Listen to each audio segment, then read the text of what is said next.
சரிங்க. நீங்க வந்து பிரம் மும்மூர்த்தி மும்மூர்த்திகளோட அனைத்துமே நம்ம சிவபெருமானுக்கு உண்டு. உண்டு. சரி சரி. அவரால் படைக்கவும் முடியும், காக்கவும் முடியும், அழிக்கவும் முடியும். அதாவது ஆணவத்தை அழிக்கிறதுல முதல் நம்ம ஐயா தான். அவரால் தப்பா சொல்லிடுறாங்க, அழிக்கிறது அவர் அழிச்சிருவாருன்னு. அப்படி கிடையாது. ஒரு மனசுக்குள்ள பிடிச்சிருக்க ஆணவத்தை தான் அழிக்கிறாரு. சூப்பர்மா.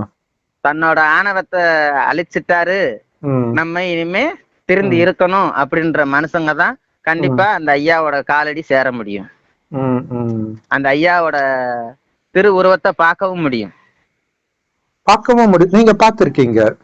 நான் ஐயா நம்ம நேரம் பார்க்கல, உணர்ந்திருக்கிறேன். அது பக்கத்துல நின்னதான் நான் உணர்ந்திருக்கிறேன். அது உணர்றதுன்னா எப்படி? அது அது கொஞ்சம் எப்படின்னு சொல்லுங்களா? நான் தான் சொன்னேனே உங்ககிட்ட மதியமே. தற்சமயத்துல இப்ப சமீபத்துல வெள்ளியங்கிரி போனேன்.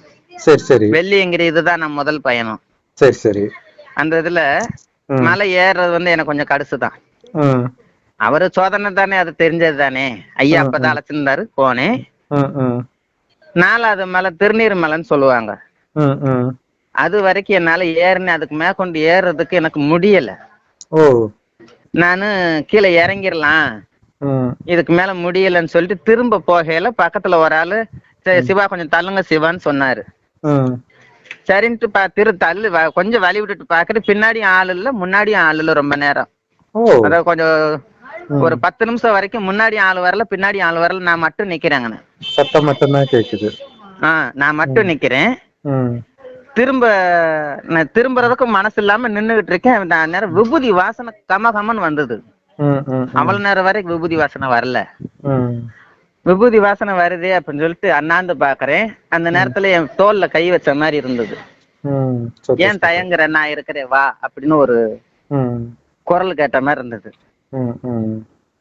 சரிங்க ஐயா அப்படின்னு சொல்லிட்டு ஒரு நிமிஷம் அப்படியே முன்னாடிதான் கால் எடுத்து வச்சேன், பின்னாடி எடுத்து வைக்கல. முன்னாடி எடுத்து வச்சேன். கட கட கடகன்னு அடுத்த ஒரு 1/2 மணி நேரத்துல 5வது மலைக்கு போயிட்டேன். இப்ப சமீபமா அந்த மலையில தான் நிறைய உயிர் போச்சுன்னு சொன்னாங்க இல்லையா? ஆமா, அந்த இது வந்து இந்த இளவட்ட பசங்க அதை வந்து டூரிஸ்ட் பிளேஸ்ன்னு நினைச்சு அதுல வந்து போதை மாத்திரை போட்டு வர்றது, கஞ்சா போட்டு வர்றது, தண்ணி அடிச்சிட்டு வர்றது, அதுவும் இல்லாம கீழே மேல ஏற ஆரம்பிக்கிறதுக்கு முன்னையே கறி மாமிசம் எல்லாம் சாப்பிட்டுட்டு வர்றது, அப்படி இருந்து அந்த இது அவங்களுக்கு இதாயிருது. சரிங்க. இப்ப நீங்க வந்து பார்வதி தேவியும் அம்மனை தான் முதல்ல வணங்குனீங்க இல்லையா? ஆமா ஆமா ஆமா. அம்மன்ல இருந்து எப்படி சிவன் பக்கம் உங்களுடைய கவனம் போச்சு? அதுதான் எனக்கே தெரியல. இல்ல முதல்ல அதுதான் எனக்கு புரியல. அதாவது அவ்வளவு நாள் வரைக்கும் நானு சிவராத்திரிக்கு போவேன், சாமி கும்பிட்டுட்டு உடனே வந்துருவேன்.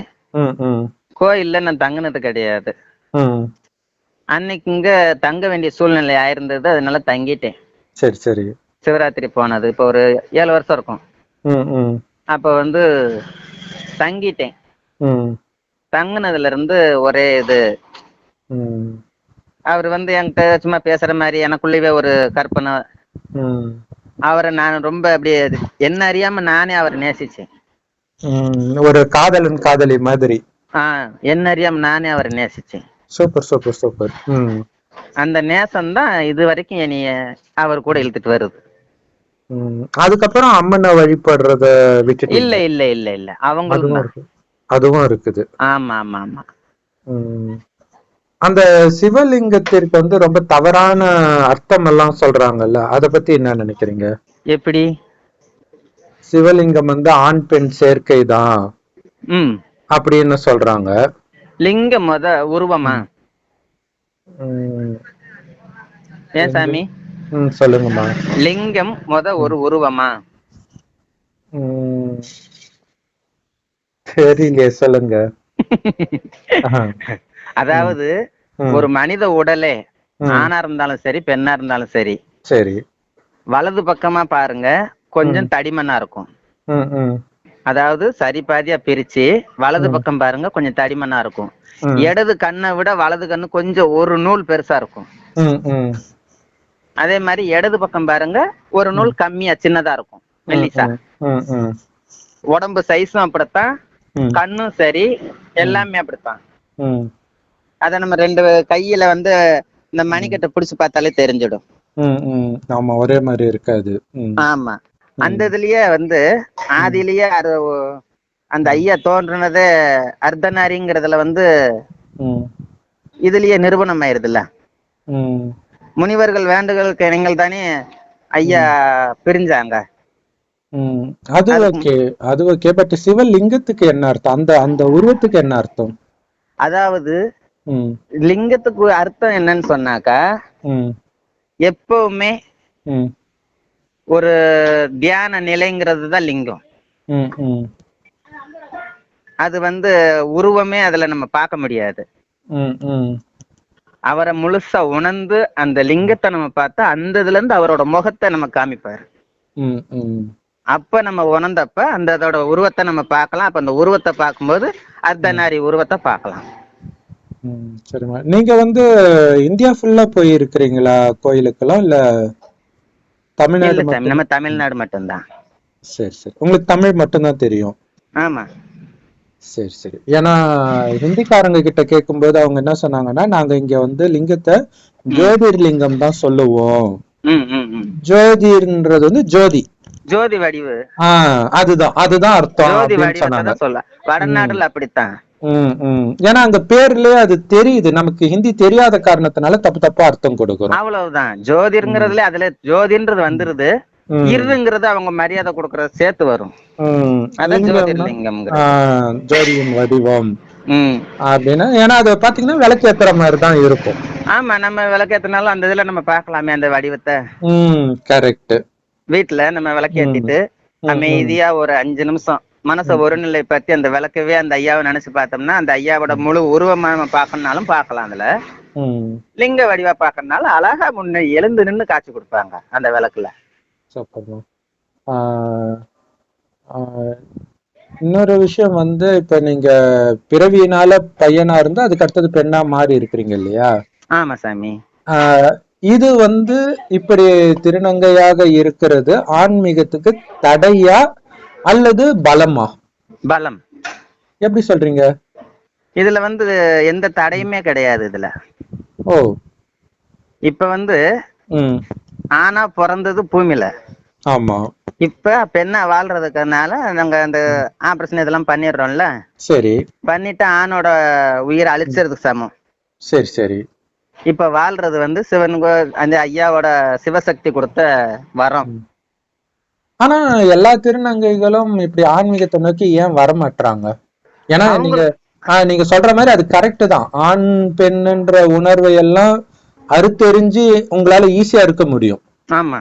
ஆனா அப்படி இருக்கும்போது பெரும்பான்மையான திருநங்கைகள் வந்து அப்படி ஆன்மீகத்தின் பக்கம் ஈர்க்கப்படுறது கிடையாது. அது பெரும்பாலானோர் அப்படி கிடையாது. அதாவது 100 பேர் இருக்காங்கன்னா அதுல ஒரு 15 பேர் ஆன்மீகத்துல இருப்பாங்க. மிச்ச 85 பேர் வரைக்கும் அந்த மாதிரி இருக்க மாட்டாங்க. ஊடமாட கொஞ்சம் வந்து கலந்துக்குவாங்க, அப்புறம் அங்கிட்ட போயிருவாங்க. அந்த இது வந்து அந்த மனப்பக்குவம்னு அவங்க அடையல. அவங்க அந்த மனுஷ வாழ்க்கைக்கே ஈடுபட்டு இருக்கிறதுனால அந்த இதுல ஆன்மீகத்துல ஈடுபட அவங்களுக்கு இது கிடையாது. அவ்வளவுதான். ஏன்னா அவங்களுக்கு வந்து உலகியல் வாழ்க்கையை பொறுத்த வரைக்கும் ஏமாற்றம் தான் அதிகம் இல்லையா? ஏமாற்றங்கிறது கடைசி வரைக்கும் மனுஷனுக்கு உண்டானது அவங்களுக்கு அதிகமாவே இருக்குது இல்லையா? ஆமா, நிறைய. அப்படி இருக்கும்போது அவங்க இந்த அனுபவத்தை நான் தாண்டித்தான் வந்திருக்கிறேன். ஓ, சரி, சரி. இந்த அனுபவம் எல்லாம் நான் தாண்டித்தான் வந்திருக்கிறேன். சோ அது ஒரு காரணமா கடவுள் பக்கம் அதிகமாக நீங்க ஈர்க்கப்பட்டதுக்கு? இருக்கலாம். ஓ, அப்ப கடவுளை மறந்த நிலையிலும் ஒரு காலத்துல நீங்க இருந்திருக்கிறீங்க? இருந்தேன். இதெல்லாம் நான் அனுபவிச்சுதான் வந்தேன். சரி, சரி. ஓப்பனா சொன்னதுக்கு ரொம்ப தேங்க்ஸ். அதாவது திருநங்கையா மாறுற ஸ்டேஜ் அந்த 13-12 வயசு அந்த இது இருக்குல்ல, அந்த வயசுல எல்லாமே அனுபவிக்க சொல்லும். ஓ. நம்ம இப்படி அலங்காரம் பண்ணணும், இப்படி பூ வச்சு ஆடணும், செய்யணும், ஒரு பொண்ணு எப்படி இருக்கு அப்படின்றது அந்த முழுமையான அந்த ஒரு பொண்ணோட இதை உணர்வை சொல்லும். அப்படின்ற போது எல்லாத்தையுமே அந்த இதுல அனுபவிச்சுதான் வரணும். ஓ. அந்த நேரத்துலதான் ரொம்ப கஷ்டம் அனுபவிக்கிறது. ஓ, அந்த வயசுல வந்து யாருக்கும் கடவுள் பக்கம் ஈர்ப்பு வராதுன்னு புரிஞ்சுக்கலாமா? முக்காவாசி பேருக்கு வராது. ஒரு சிலர் வந்து சின்னதுல இருந்து அந்த இதுல இருந்தவங்க கொஞ்சம் கொஞ்சமா அந்த இதுல சரி இது நமக்கு இந்த இது வேண்டாம் நம்ம அப்படின்னு இதுல போறவங்க அதாவது 100க்கு 2 பேர் 3 பேர் சொல்லலாம். அவ்வளவுதான் வர முடியும். அவ்வளவுதான். ஏன்னா அந்த வயசு அப்படி. அது இயற்கையோட நியதின்னு கூட சொல்லலாம் அது. அதே மாதிரி பாத்தீங்கன்னா திருநங்கைகள் வாழ்க்கையிலயும் ரொம்ப கஷ்டப்படுறாங்க. அதே மாதிரி ஆன்மீகத்திலயும் உங்களை மாதிரி நிறைய பேர் இருக்கவும் செய்யறாங்க. அதையும் பாக்குறோம். ஆமா, நிறைய கோயில்கள்ல இருப்பாங்க, நிறைய பாக்குறோம். சொந்தமா கோயில் நிறைய வச்சிருக்கிறாங்க. நீங்களும் வச்சிருக்கீங்க இல்லையா? சோ அந்த மாதிரியும் பாக்குறோம். ஆனா ஒரு பக்கம் வந்து திருநங்கைகள் பேரை கெடுக்கிற மாதிரி நிறைய திருநங்கைகள் இருக்கிறதோ உங்களுக்கு தெரியும். ஆமா ஆமா ஆமா, தவறான பாலியல் தொழில்கள் பண்ணிட்டு. சோ அவங்களுக்கு அது தொழில் ஆயிடுது. அவங்களை வந்து ஆன்மீக வழிபடுத்துறதுக்கு ஏதாவது உங்க சக சமுதாயத்தை சார்ந்தவர்களை உயர்த்துறதுக்கு நீங்க என்ன ஒரு அட்வைஸ் கொடுப்பீங்க? அப்படின்னு பார்த்தோம்னா இதுல நம்ம அவங்க மனசுதான் மெயினா நம்ம இது பண்ணணும். அவங்க மனசை நம்ம புரிஞ்சு அதுபடி நம்ம சொன்னோம்னா அவங்க மாறுறதுக்கு வாய்ப்புகள் இருக்கு. அப்படியே இருந்தாலும் சில பேர் அந்த மாதிரி மாறுறதுக்கு ஒத்துக்க மாட்டேன்றாங்க, விரும்ப மாட்டாங்க. ஆமா, அதுக்கு என்ன காரணம்? ஏன்னா இந்த சமுதாயத்துல அந்த இப்ப இருக்க அந்த எப்படி சொல்றதுன்னா, இப்ப உள்ள அதிக மோகங்கிறது பொதுவாவே மானிட பரப்புல மனுஷ ஜென்மம் எல்லாத்துக்குமே பணம் பணம் பணம். எது ஒண்ணு வேணும்னாலும் பணம், எது ஒண்ணு நம்ம எடுக்கணும்னாலும் பணம். இப்ப நமக்கு ஒரு வேலை செய்யணும், வேலை நடக்கணும்னாலும் பணம் கொடுத்தா தான் அந்த வேலை நடக்குது. அப்படிங்கிற போது பணம் பணம் பணம், அந்த பணத்தை சம்பாதிக்கணும்னா நம்ம இப்படிதான் இருக்கணும் அப்படின்றதுல சில பேர் இருக்கிறாங்க. பணத்தின் மீது அவங்களுக்கு பற்று வந்துடுதுன்றீங்க? ஆமா, ஏன்னா இப்ப திருநங்கைகள் வந்து குடும்பத்தில் இருக்க முடியாது.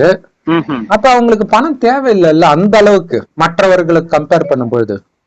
புரியல. அதாவது அவங்க ஒருத்தர் மட்டும் தனியா தன்னை பாத்துக்கிறதுக்கு அளவுக்கு அதிகமா பணம் தேவையில்லை தானே அவங்களுக்கு. இருந்தாலும் நாளைக்கு அவங்களுக்கு உடம்பு சரியில்லை, ஒருத்தவங்க கைத்தாங்களா கூட்டுட்டு போனா கூட அவங்களுக்கு ஒரு 10 ரூபாய் செந்தான்னு கொடுத்தா தான் அவங்களும் கூட்டுட்டு போவாங்க. அப்படின்ற போது அவங்களுக்கு அந்த பணம் தேவைப்படும்.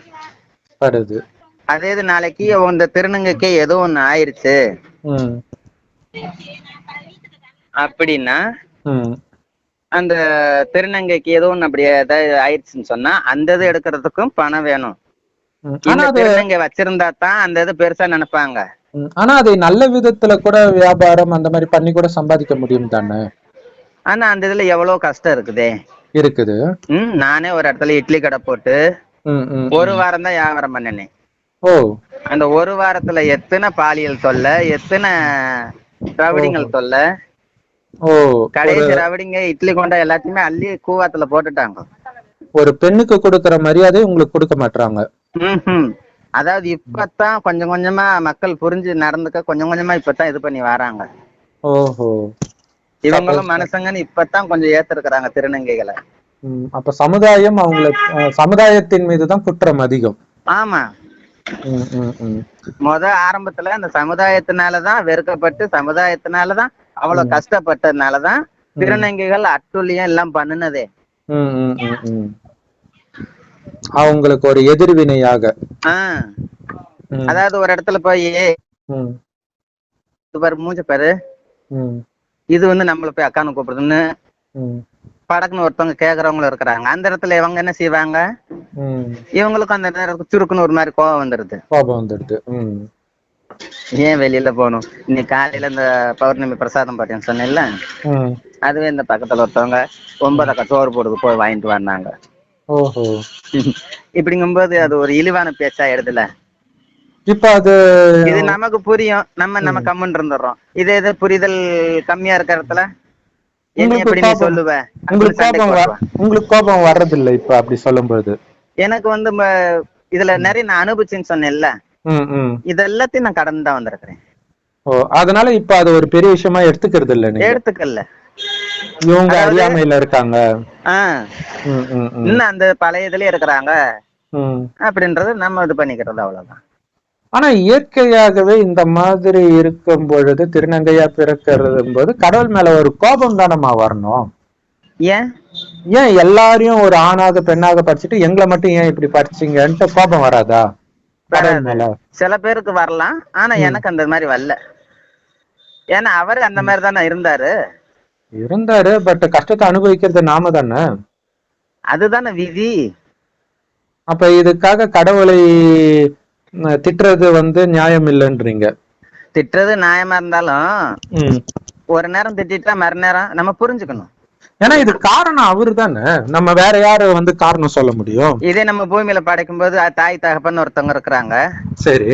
சின்னதுல இருந்து வளர்த்து வராங்க. இந்த மாதிரி திருநங்கைன்னு சொல்லி நல்லா முழுசா தெரிஞ்சு ஊர் ஜனங்க சொல்லும் போது அடிக்கிறாங்க, செய்யறாங்க. எதுக்கு அடிக்கிறாங்க?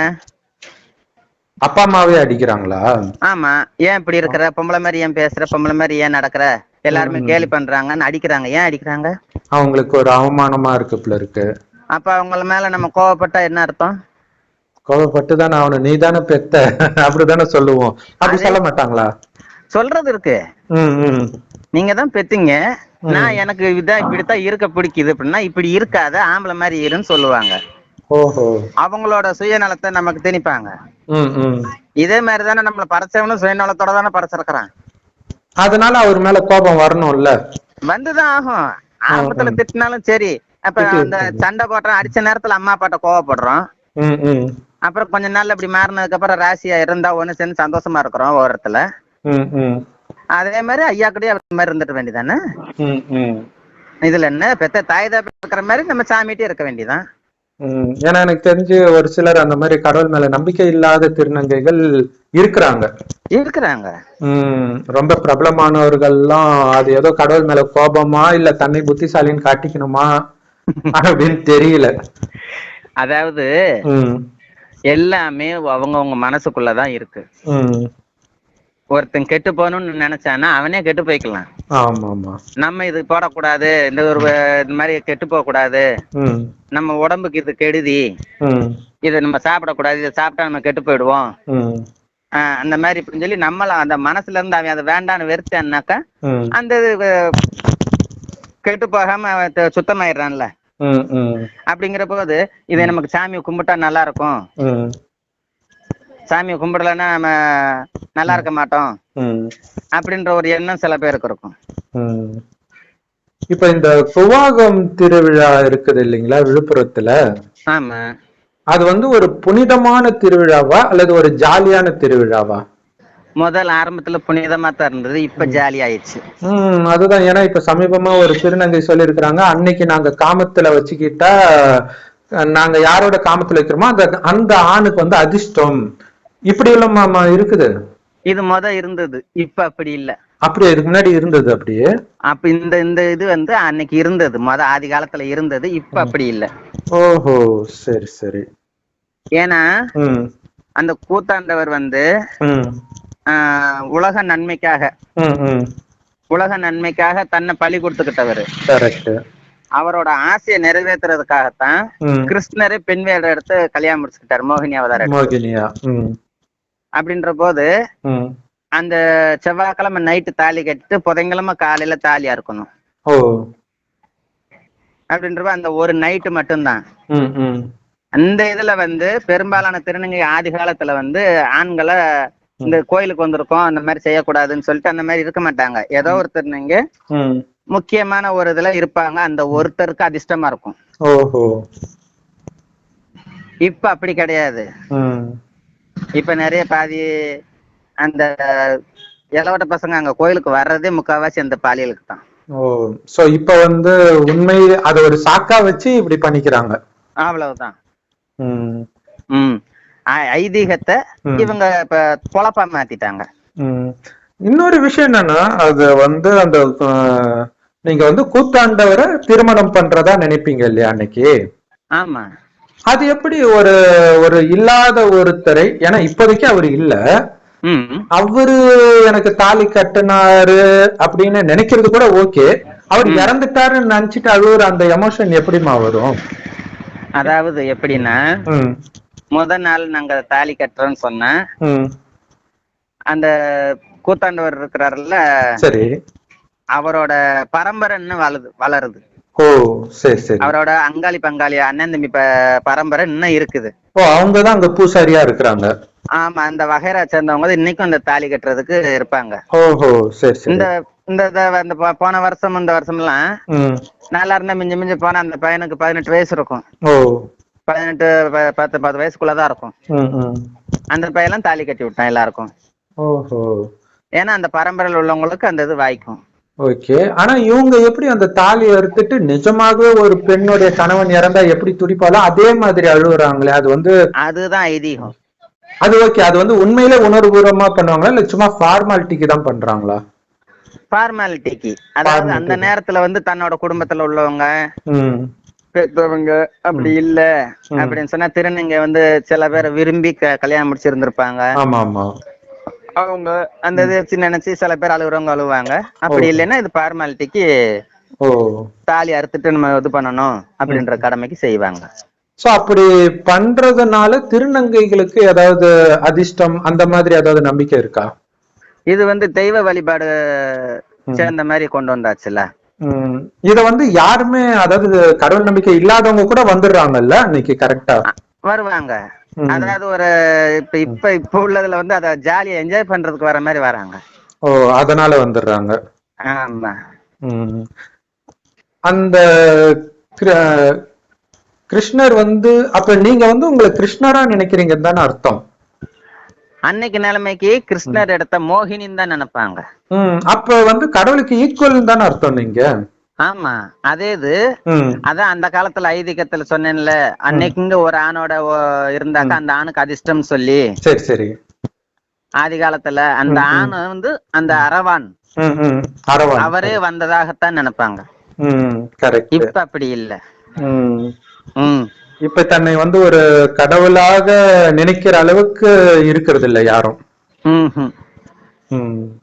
இப்ப சிவபெருமானுக்கு இப்ப சிவபெருமான் கடவுளா கிருஷ்ணர் கடவுளான்ட்டு ஒரு பெரிய பட்டிமன்றமே நடக்குது. அதை பத்தி உங்க கருத்து என்னம்மா? அரியும் சிவனும் ஒண்ணு, அறியாத வாயில மண்ணுன்னு ஆதி காலத்திலேயே சொல்லி இருக்கிறான் சொல்றாங்க. ஆனாலும் கிருஷ்ணரை வழிபடுறவங்க சிவன் கோயிலுக்கே வர்றது கிடையாது. அது அவங்கள மனசாலா பிரிச்சுக்கிட்டது. முத ஆன்மீகத்துல இருக்க எல்லாரையுமே சொல்றேன், தெய்வத்தை உணர முடியும். அந்த உணர்வு மூலியமா ஒரு வடிவத்தை பார்க்க முடியும். நேர்ல தெய்வத்தை யாரா இருந்தாலும் பார்த்திருக்கமா? பார்க்க முடியாது. ஏன் பார்க்க முடியாது? ஏன்னா உனக்குள்ளேயே இருக்கு எல்லாமே. இல்ல, உலகத்தையே அவர் தான் படைக்கிறார் அப்படின்னா அவரை பாக்குற மாதிரி ஏன் அவரு பண்ணல? அதுதான் அண்டமும் அவரே, ஆதியும் அவரே அப்படின்ற போது எல்லாமே அடங்கிடும் அவங்களுக்குள்ளேயே. இப்ப நீங்க கடவுளுடைய ஆன்மீகத்தில் தீவிரமாக ஆன பிறகு உங்களுக்குள்ள ஏற்பட்ட மனநிலை மாற்றம் என்னம்மா? இதுக்கு முன்னாடி இருந்ததுக்கும் இப்ப இருந்ததுக்கும்? இதுக்கு முன்னாடி இருந்ததுக்கு இப்ப இருந்ததுக்கும்னா என்ன வித்தியாசம் எனக்கு ஒண்ணும் புரியலையே. அதாவது இதுக்கு முன்னாடி உலகியல் வாழ்க்கை எல்லாரும் மாதிரி நீங்க இருக்கும் பொழுது உங்களுடைய மனநிலை எப்படி இருந்துச்சு? இப்ப முழுக்க முழுக்க நீங்க இறைவனுக்காகவே அர்ப்பணிக்கப்பட்டுட்டீங்க இல்லையா? இப்ப உங்களுடைய மனநிலை எப்படி இருக்குதுன்ற ரெண்டுத்துக்கும் எப்படி வித்தியாசப்படுத்தி நீங்க பாக்குறீங்க? அப்ப வந்து மனசுக்குள்ள ஒரு பைத்தியம் கடந்தது. அந்த பைத்தியத்தை இப்ப வெளியேற்றிட்டு நிம்மதியா இருக்கேன், அவ்வளவுதான். இப்ப உலகியல் விஷயங்கள்லாம் உங்களுக்கு பிடிச்சி இழுக்கிறது கிடையாது? அது இழுத்தாலுமே நம்ம அந்த வழிக்கு போகாம இந்த இதுல இருந்துக்கிறது ஒரு கட்டுப்பாடுல. புகழ், போதை, இதெல்லாம் ஒரு பெரிய விஷயமா இப்ப தெரியறது இல்ல உங்களுக்கு? இல்ல. நீ சிவன் சொத்து குலநாசம் அப்படி எல்லாம் சொல்லுவாங்க.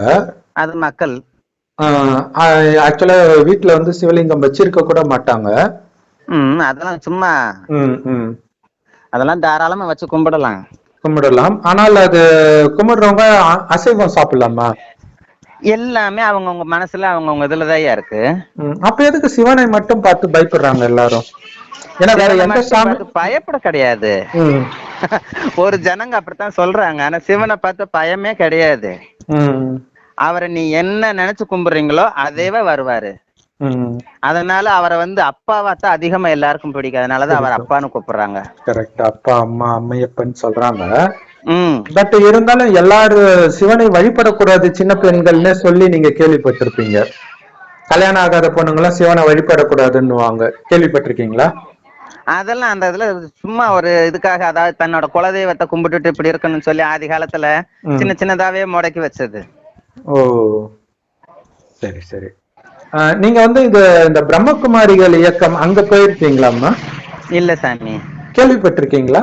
இல்ல, நீங்க இப்ப சொல்லதான் கேள்விப்படுறேன். சரி சரி. அவங்க வந்து சிவனை பற்றி என்ன சொல்லுவாங்க அப்படின்னா, நீங்க சொன்ன மாதிரி ஜோதி தான் அவரு அப்படின்னுவாங்க. அதே மாதிரி அவரு மட்டும் ஜோதி இல்ல, நாமளும் ஜோதி தான், நம்மளுடைய உயிரும் ஒரு ஜோதியா தான் பூர்வ மத்தியில இருக்குது, இதோடைய அப்பா தான் சிவபெருமான். சோ அந்த ஜோதியாக நாம இருக்கிறோம், நம்ம இந்த அழியக்கூடிய உடம்பு கிடையாதுன்னு சொல்றதுக்காக தான் அவர் கடைசி 100 வருஷம் இந்த பூமிக்கு ஒருத்தர் உடம்புக்குள்ள வராரு. ஆனா அவர் வந்து நம்மள மாதிரி பிறப்பு இறப்புல வர்றதில்ல, அதனாலதான் அவரை வந்து யாரும் பார்க்க முடியாது. அதுக்காக அவர் இல்லைன்னு அர்த்தம் கிடையாது. அவரு வந்து என்ன சொல்றாரு அப்படின்னா, 5000 வருடத்துக்கு முன்னாடி இந்த பூமி சொர்க்கமா இருந்துச்சு, இதே பாரதம். அங்கதான் 33 கோடி தேவதைகள், சிவனை தவிர இந்துக்கள் வழிபடுற அத்தனை பேரும் உயிரோட வாழ்ந்தாங்க இந்த பாரத பூமியில. கிருஷ்ணரு, ராமரு, சீதை, இந்த மாதிரி நிறைய பேரு. அப்படி வாழ்ந்ததுனாலதான் அவங்களுடைய கோயில் இங்க இருக்கு. அவங்களை ஏன் நம்ம வழிபடுறோம் அப்படின்னா, அவங்க வந்து ரொம்ப பரிசுத்தமா இருப்பாங்க. காமம்னா என்னன்னு தெரியாது, கோபம்னா என்னன்னு தெரியாது, பற்று பேராசை அகங்காரம்னா என்னன்னு தெரியாது. அந்த அளவுக்கு ஒரு குழந்தைய விட பரிசுத்தமா இருந்தாங்க. அப்படி இருந்தவங்க 2500 வருஷம் இந்த பூமி சொர்க்கமாகவே இருக்குமா, அளவற்ற செல்வம் இருக்கும், தங்க மாட மாளிகை இருக்கும், எல்லாமே இருக்கும். சிங்கம பசும் ஒன்னா தண்ணி குடிக்குமா. அப்படின்னா என்ன, சிங்கத்துக்கு கூட இன்னொரு விலங்குக்கு துக்கம் கொடுக்கணும்ன்ற எண்ணம் வராதாம். அந்த மாதிரி உலகத்தை கடவுள் படைச்சாராம். ஆனா அந்த உலகம் தான் 2500 வருஷம் கழிச்சு என்ன ஆகுதுன்னா, கொஞ்சம் கொஞ்சமா காமம், கோபம், பற்று, பேராசை, அகங்காரம்ன்ற மயக்கத்துக்கு அடிமை ஆகுறோம். அதுக்கு காரணம் என்னன்னா, உடம்பு நாம நினைச்சுக்கிறோம். ஆனா சொர்க்கத்துல ஆத்மா பூர்வ மத்தியில நட்சத்திரம் மாதிரி இருக்கிற அந்த ஆத்மா தான் கண்ணு வழியா பாக்குது, வாய் வழியா பேசுது, உடம்பு மூலமா எல்லா காரியமும் செய்யுதுன்றது சதா ஞாபகம் இருக்குமா. அப்ப ஆத்மாவில கவனம் இருக்கும்போது தானாகவே வந்து இந்த உடல் சம்பந்தப்பட்ட உணர்வுகள் எல்லாம் வராதாம், காமம், கோபம், பற்று, பேராசை, அகங்காரம். அப்ப என்ன ஆகுனா சுயநலமும் இருக்காது. அப்ப கடவுளை மாதிரியே இவங்களும் அன்பானவர்களா இருப்பாங்களாம். ஆனா 2500 வருஷம் கழிச்சு ஆத்மான்றது மறந்து உடம்புன்னு நினைக்கும் பொழுதுதான் இந்த காமம், கோபம் இதெல்லாம் வந்து நம்மளுடைய புத்தியை மயக்கி நாம தப்பு செய்ய ஆரம்பிக்கிறோம். அந்த தேவதையா இருந்தவர்களே நாம தான் அப்படின்னு கடவுள் சொல்றாராம். சொல்லி இதை எப்ப சொல்றாருன்னா, கலியுகம் அழியறதுக்கு 100 வருடம் முன்னாடி, அதாவது இப்ப சொல்லிட்டு இருக்காராம். அவர் வந்து ஆல்ரெடி 88 வருஷம் முடிஞ்சிருச்சான். இன்னும் 12 வருடத்துக்குள்ள இந்த உலகம் மறுபடியும் சொர்க்கமாக மாற போகுது. அப்ப நீங்க மறுபடியும் தேவதையாக போறீங்க. ஆனா அது தானா நடக்காது. நீங்க இப்ப ஆத்மான்னு உணர்ந்து சிவ பரமாத்மாவை நினைக்கிறோம். அவர் வந்து செம்பொன் நிறமான ஒளி உலகத்துல நட்சத்திரம் மாதிரி இருக்காரு. அந்த அததான் வந்து நம்ம பரந்தாமம்னு இந்துக்களும் பரலோகம்னு கிறிஸ்தவர்களும் சொல்றோம். அந்த சிவனைத்தான் அல்லான்னு முஸ்லிம்களும் பரமபிதான்னு கிறிஸ்தவர்களும் சொல்றாங்க. இயேசு கிடையாது, தாயின் கர்ப்பத்துல பிறந்த யாரும் கடவுள் கிடையாது. சிவன் மட்டும்தான் பிறப்பு இறப்பில் வராதவர். இருந்தாலும் இந்த ஞானம் அவருக்கு மட்டும்தான் தெரியுது. வந்து நமக்கு சொல்லி, குழந்தை நீ வந்து உன்னை ஆத்மான்னு புரிஞ்சிட்டு உன்னுடைய அப்பாவாகிய என்னை பரமாத்மாவை செவ்வானத்துல நட்சத்திரம் நினைவு பண்ணிக்கிட்டே இரு. பண்ணிக்கிட்டே நீ எல்லா காரியமும் பண்ணு, சாப்பிடு, நட, ஃப்ரெண்ட்ஸோட பேசு. ஆனா நான் அவருடைய குழந்தைன்றது சதா மைண்ட்ல ஓடட்டும். அப்ப அவரை நினைக்க நினைக்க என்ன ஆகும்னா, வெளி உலக விஷயத்துல இருந்து உங்களுடைய புத்தி உங்களுக்குள்ள ஒரு ஆத்மாவுக்குள்ள வந்துடும். அப்ப ஆரம்பத்தில் எப்படி ஆத்மா நினைக்கும் பொழுது ஒரு ஆனந்தம் நிரந்தரமாக இருக்குமா. இப்ப ஆனந்தத்தை வந்து வெளியில தேடுறோம் இல்லையா, அப்படி இல்லையா, உள்ளுக்குள்ளேயே அந்த ஆனந்தம் இருக்குமா. அப்ப வெளி உலகத்து இன்பத்துல இருந்து உன்னுடைய புத்தியை விலக்கி என்னை நினைக்க நினைக்க ஆத்மான்னு உணர உணர ஆத்மாவில இருந்து அந்த ஆனந்தம் பொங்கும். அந்த நிலையில் கொஞ்சம் பேர் தான் ஞானத்தை எடுப்பாங்க. நீங்க சொன்ன மாதிரி எல்லாரும் வந்துட மாட்டாங்க. கோடியில ஒருத்தர் தான். ஏன்னா ஆரம்பத்துல பாத்தீங்கன்னா வெறும் 9 லட்சம் பேர் தான் மக்கள் தொகையே உலகத்திலே. இன்னைக்கு 1000 கோடி. அப்ப அவ்வளவு கம்மியானவர்கள் தான் இந்த ஞானத்தை எடுத்து அதுக்கு தகுதி பெறுவாங்களாம். அதுக்கு தகுதி பெறவும் இந்த உலகம் அழியவும் கரெக்டா இருக்குமா. ஏன்னா அந்த சொர்க்கம் உருவாகிறதுக்காக தான் இந்த பழைய உலகம் அழிக்கப்படுதான். ஏன்னா இன்னைக்கு உலகம் ரொம்ப பாவம் நிரம்பியதா இருக்கிறத நம்ம பாக்குறோம். ஆமா. சோ அப்ப வந்து அவங்களுக்கு வந்து இந்த ஞானத்தை நீங்க சொல்லுங்க அப்படின்னு கடவுள் எல்லார்கிட்டயும் சொல்லி அனுப்புறாரு.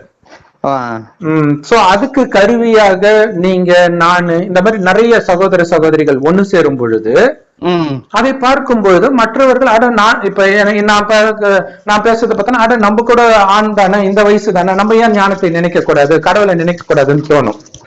அப்ப நீங்க திருநங்கையா இருந்து இதை சொல்லும் போது அப்ப மற்ற திருநங்கைகளுக்கு அடடா கடவுள் வந்துட்டாரா, அப்ப கடவுள் சொல்றதே நீங்க உடம்பு கிடையாதுன்னு தான். உடம்பு கிடையாதுன்னா என்ன அர்த்தம்? ஆணும் கிடையாது பெண்ணும் கிடையாது. ஒரு விதத்துல அது திருநங்கை மாதிரி தானே இல்லையா? அப்ப உடல் மட்டும் இல்ல, உணர்விலுமே ரெண்டும் கிடையாது. அப்படி இருக்கிறதுக்கு வந்து அப்ப இறைவனை நினைக்க நினைக்க இறைவனுடைய உணர்வு எதுவோ அதுவே உங்களுடைய உணர்வு ஆயிடும்ன்ற. சோ இதை பற்றி நீங்க என்ன நினைக்கிறீங்கம்மா? இந்த இதுல இந்த கருத்தை பிரம்மகுமாரிகள் இந்த இப்ப நீங்க சொன்னீங்கல்ல, இத வந்து நான் ஏத்துக்கிறேன் ஐயா. ரொம்ப நன்றிமா. கண்டிப்பா. ஏன்னா பிரம்மகுமாரிகள்ங்கிறது வந்து பிரம்மங்கும் போதே படைப்புக்கு அர்த்தம். கண்டிப்பா. அந்த குமாரிகள்ங்கும் போது படைப்போட குழந்தைங்கன்னு அர்த்தம். சூப்பர்மா சூப்பர். ஏன்னா கடவுள் யாரு உடம்புல வராரோ அவருக்கு பிரம்மான்னு பேர் வைக்கிறார்.